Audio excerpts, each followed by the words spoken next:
ఆంధ్రప్రదేశ్లో రాబోయే ఎన్నికల కురుక్షేత్రంలో జగన్మోహన్ రెడ్డి గారిని ఎదుర్కోవాలి అంటే తన పాలన మీద డైరెక్ట్గా విమర్శలు చేసి, తాను అందించిన సంక్షేమం మీద విమర్శలు చేసి, తాను తెచ్చిన మెడికల్ కాలేజీలు, తాను నిర్మిస్తున్న పోర్టుల మీద విమర్శలు చేసి ఎన్నికలు ఎదుర్కోలేనటువంటి విపక్ష కూటమి, మరీ ముఖ్యంగా తెలుగుదేశం పార్టీ నేతృత్వంలోని కూటమి అండ్ తెలుగుదేశం పార్టీ మీడియా కేవలం జగన్మోహన్ రెడ్డి గారి మీద ఒక దుష్ప్రచారాన్ని, తనను తన కుటుంబ సభ్యులని పూర్తిగా క్యారెక్టర్ అసాసినేట్ చేసుకుంటూ వాటిని అస్త్రాలుగా చేసుకొని ఎన్నికలు ఎదుర్కోవాలని చెప్పి ఫిక్స్ అయ్యారేమో నాకైతే తెలియడం లేదు. కానీ తాజాగా ఏ అంశాన్ని హైలైట్ చేయడం కోసం షర్మిల గారిని ఆంధ్రప్రదేశ్లో ప్రయోగించారో, ఏ అంశాన్ని బేస్ చేసుకొని కడప నుంచి నేను ఎంపీగా పోటీ చేస్తున్నాను అని నిన్న షర్మిల గారు వ్యాఖ్యలు చేసి కడప నుంచి ఎంపీగా పోటీ చేస్తున్నారని చెప్పి ప్రకటించారో, ఏ అంశాన్ని బేస్ చేసుకొని సునీత గారు పదే పదే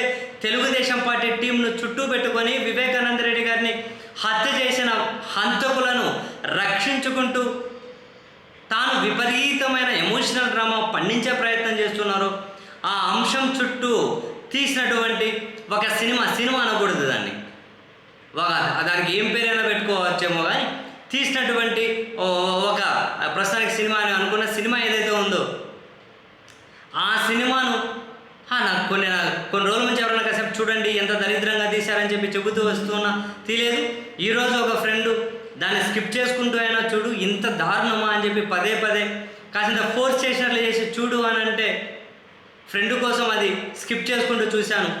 చూడగానే ఇమ్మీడియట్గా అంటే స్కిప్ చేసుకుంటూ చూసి ఇమ్మీడియట్గా నేను ఒక పెద్ద మనిషికి కాల్ చేశాను. ఈ సినిమా తీసింది ఎవరు అని అంటే, తీసింది ఎవరో తెలియదు, విదేశాల్లో ఉంటారు అని చెప్పేమో అన్నారు అని అంటే, వాళ్ళ ప్రొఫెషన్ ఏంది అని చెప్పి అడిగాను. అంటే ఆ సినిమా తీసి ఆ సినిమాలో ఒక మహిళ క్యారెక్టర్ను, ఒక మహిళను అసలు ఆ స్థాయిలో అసాసినేట్ చేయొచ్చా? ఒక బిజినెస్ పరంగా, పొలిటికల్గా కూడా ఆంధ్రప్రదేశ్లో ద గ్రేట్ లీడర్ అనుకునే ఒక గొప్ప నాయకుడి కుటుంబానికి సంబంధించిన మహిళను, దేశంలోనే పేరెన్నికగనటువంటి ముఖ్యమంత్రుల్లో బ్రహ్మాండమైన ఇమేజ్ సొంతం చేసుకున్నటువంటి ఒక ప్రస్తుత ముఖ్యమంత్రి గారి కుటుంబ సభ్యురాలను అంత హీనంగా అసలు ఇటువంటివి తీవాలి అని అంటే ఆ సినిమా తీసిన వాళ్ళ ప్రొఫైల్ ఎలా ఉంటుంది అనేది నాకు అనిపించింది. అందుకని అడిగాను, ఏంటి ఎవరి సినిమా తీసింది అని, వాళ్ళ ప్రొఫైల్ ఏంటి అని. వాళ్ళు క్లియర్ చెప్పారు, విదేశాల్లో ఉంటారు, యాక్చువల్గా కండోమ్స్ డెలివరీ చేసుకుంటుంటారు. ఫస్ట్ నుంచి కండోమ్స్ డెలివరీ చేసేవాళ్ళు, డెలివరీ చేసి వెళ్ళిపోరు వాళ్ళు. ఆ తర్వాత ఏమంటారు డస్ట్బిన్ లాంటిది ఏదైతే ఉంటుందో ఆడ ఎదురు చూస్తూ ఉంటారు ఆ డస్ట్బిన్ కోసం అని. ఎందుకు అని అంటే కండోమ్స్ డెలివరీ చేసిన తర్వాత వాళ్ళు వాడి పడేసినటువంటి అవి ఏవైతే ఉంటాయో కండోమ్, అది క్లీన్ చేసుకొని తీసుకెళ్తారు అని అంటే, తీసుకెళ్ళి ఏం చేస్తారు అని అంటే వాళ్ళు కూడా కొన్ని బ్రోకర్ హౌస్లు నడుపుతూ ఉంటారు, అక్కడికి వచ్చే కస్టమర్లకి ఇస్తారు, అందులో ఆడ ఎక్కువ రేటుకి అమ్ముకుంటారు అని చెప్పి అనిపించింది అని ఆయన చెప్పారు. ఈ ప్రొఫెషన్ వాళ్ళది, ఈ సినిమా తీసిన వాళ్ళది అని. నాకు నిజమేనేమో అనిపించింది. ఎందుకంటే ఒకవేళ అటువంటి చోట్ల కస్టమర్లు వచ్చినప్పుడు అక్కడ ఏమైనా కనుక అందుబాటులో లేకుంటే ఎవరైనా సొంత చెల్లి, పిల్లం, అక్క, తల్లిని కూడా పడుకోబెట్టే మనస్తత్వం ఉన్న వాళ్ళు మాత్రమే ఇటువంటి సినిమా తీయగలుగుతారు. ఇంత హీనంగా ఒక మహిళను అసాసినేట్ చేయగలుగుతారు, ఇంత దారుణంగా ఒక మహిళను చూపించగలుగుతారు. క్లబ్బులకు, పబ్బులకు పోయి సొంత పిల్లాన్ని కూడా వేరే వాళ్ళతో ఎక్స్చేంజ్ చేసే నీచమైన మనస్తత్వం ఉన్న మనుషులు మాత్రమే, ఆ వ్యక్తి చెప్పినటువంటి ఈ కన్నంలో కడుక్కొని బ్రోకర్ హౌస్లో అమ్ముకునే అటువంటి మనస్తత్వం ఉన్న వాళ్ళు మాత్రమే ఇటువంటి సినిమాలు తీయగలుగుతారు. ఎందుకంటే అటువంటి వాళ్ళు తప్ప వేరే వాళ్ళు తీయలేరండి.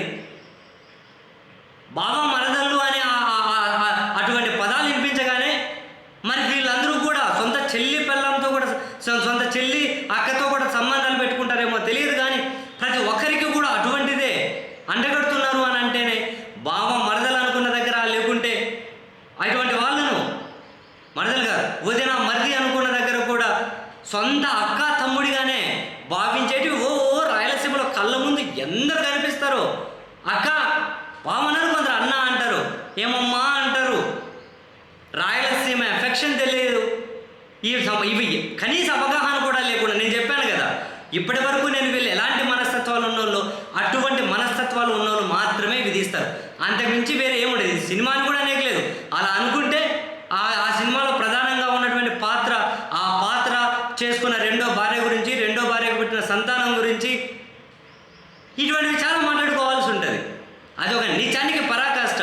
నాకు ఇది చూసిన తర్వాత అనిపించింది, ఈ దుష్ట మనుషులకు, రాక్షస గ్రూపులకు మద్దతు పలుకుతున్నటువంటి వైఎస్ కుటుంబంలో మేము ఆడబిడ్డలు అని చెప్పుకుంటున్నటువంటి షర్మిల, సునీత, మీరిద్దరూ సమాధానం చెబుతారా? దీనికి సమాధానం చెప్పరు. మీ ఇంటి మా మా మా అని చెప్పి పరిగెత్తుకుంటూ వైఎస్ రాజశేఖర రెడ్డి గారి దగ్గరికి వెళ్ళి నివాళి అర్పించుకుంటూ ఇటువంటి నీచులు, ఇటువంటి దుర్మార్గులు, ఇటువంటి పెంట తినే మనుషులకు మద్దతు పలుకుతున్న ఇటువంటి వాళ్ళగా ఆ కుటుంబం మద్దతు పలుకుతుంది. ఇటువంటి వాళ్ళగా ఎవరైనా మద్దతు పలుకుతారు. షర్మిల గారి కోసం అదే ఇడుపులపాయలో పక్కన నిలబడి ప్రేయర్ చేసిన విజయమ్మ గారు కూడా దీనికి సమాధానం చెప్పాల్సిన పరిస్థితి తనే తెచ్చుకుంటున్నారు. ఎందుకు ఇంత నీచంగా ఒక సినిమా తీసుకుంటూ పోయి ఇంత దారుణంగా చేస్తే ఒక గౌరవప్రదమైనటువంటి ఒక గొప్ప నాయకుడి గారికి భార్య గారిగా, ఒక ముఖ్యమంత్రి గారికి తల్లి గారిగా తన ఇంటికి పరిమితమైవచ్చు. వేరు రాజకీయ పార్టీల తరఫున కొడుకు ఒక సొంత పార్టీ, కూతురు ఇంకో పార్టీ ఉన్నారని చెప్పి వాళ్ళు ఎప్పుడు పిలిస్తే అప్పుడు పోవాల్సిన అవసరం కూడా లేదు. జగన్ పిలిచిన రావనక్కర్లే, షర్మిల గారు పిలిచిన రానక్కర్లే. ఇద్దరిని సమానంగా చూడాలి పొలిటికల్గా అనుకుంటే రాకండి. అనవసరమైన మీ గౌరవాన్ని తగ్గించుకుంటున్నారు అన్నది నాకైతే ఖచ్చితంగా అనిపించింది. ఇటువంటి వాళ్ళకు మీ కూతురు మద్దతు పలుకుతూ ఉంటే మరి ఆ కూతురుకు మీరు మద్దతు పలకడం వెనక ఉన్నటువంటి ఉద్దేశం ఏంటి? మీ భర్త గారిని ఫ్యాక్షనిస్ట్గా, అవినీతిపరుడుగా, మహామేతగా చిత్రీకరించినటువంటి మీడియా ప్రయోగించిన ఒక ఆబ్జెక్టే మీ కూతురు. మరి ఆ కూతురుకు మీరు మద్దతుగా పలకడం ఏంటి? మద్దతుగా ప్రేయర్లు చేయడం ఏంటి? సమాధానం చెప్పాలి. వీటన్నిటికి మించి వ్యవస్థలను చూసి కూడా నాకు అనిపించింది, అరే ఎవరి గౌరవానికో భంగం వాటిల్లుతుంది అంటే 6 నెలల పాటు అదేదో ఒక వ్యూహం అనే సినిమా రిలీజ్ కానికుండా ఆపినటువంటి ఈ వ్యవస్థలు మరి ఇంత దారుణమైన వాటిని మాత్రం ఎందుకు విచ్చలవిడిగా యూట్యూబ్లలో, ఓటీటీ ప్లాట్ఫామ్ మీద రిలీజ్ కావడానికి అనుమతి ఇచ్చాయి అన్న ఆ విషయం కూడా నాకైతే అర్థం కావట్లేదు. డబ్బులున్నాయి, చెప్పాను కదా, ఏం పని చేసుకొని సంపాదించుంటారో అటువంటి డబ్బులతోటి మనం ఏదైనా తీసి వదిలేయచ్చు అని అనుకుంటే అటువంటివి చూసి మద్దతు పలుకుతున్న వాళ్ళు అయినా అబ్బా ఎంత బాగుంది, ఎంత బాగుందని ఇటువంటి వాళ్ళు కూడా సొంత అక్క చెల్లితో కూడా సంబంధాలు నెరపడానికి సిద్ధపడే వ్యక్తులు మాత్రమే అటువంటి వాటికి మద్దతు పలుకుతారు. మీరు మనసులో ఫిక్స్ అయిపోండి. అటువంటి మనస్తత్వం ఉన్న వాళ్ళు తప్ప వేరే వాళ్ళు ఇటువంటి వాటికి మద్దతు ఇచ్చే ప్రసక్తే ఉండదు. ఇటువంటి నీచ కాళ్ళు చెప్పు తీసుకొని పడతారు. నాలాంటి వాళ్ళు అయితే కాళ్ళు చెప్పు తీసుకొని పడతారు.